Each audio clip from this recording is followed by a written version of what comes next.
Okay guys, Assalamualaikum. So hari ni kita akan berbuka dekat Ayam Gepuk Jogja. Lepas tu insyaAllah kita akan pergi ke Masjid Fisabilillah Cyberjaya. Tapi hari ni rushing lah.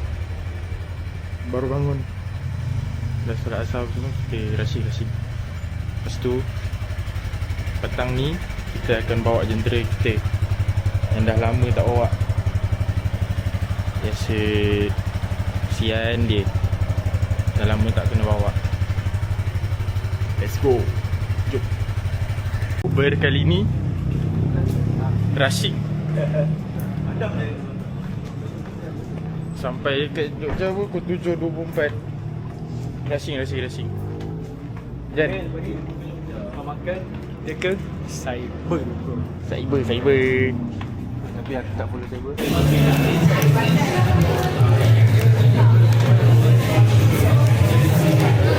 Dia ke rumah kan?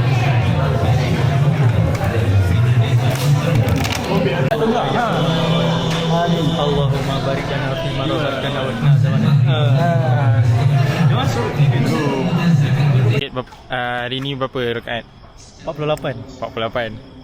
Siap. Alamak. 23. Target saya tarawih hari ni 58. Selamat menjalani tarawih guys. Bye bye.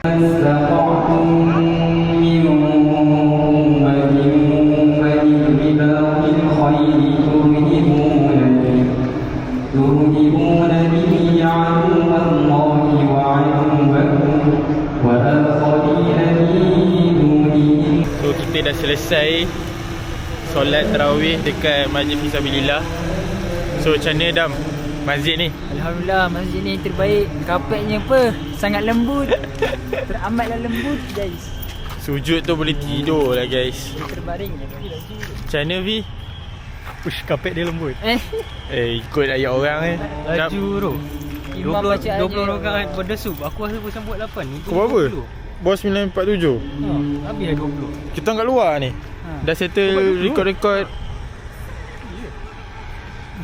Cantik. Alah, tak nampak lah. Bismillahirrahmanirrahim.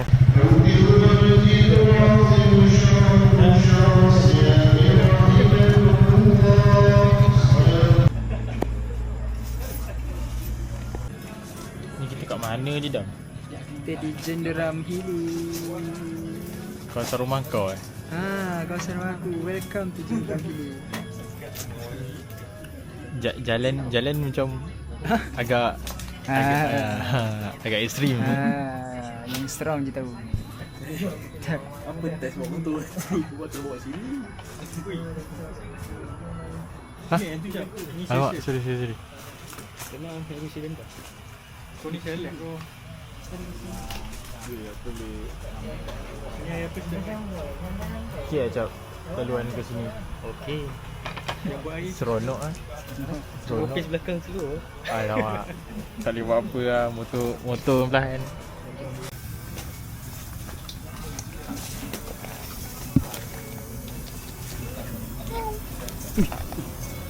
Terlompat ni. Dia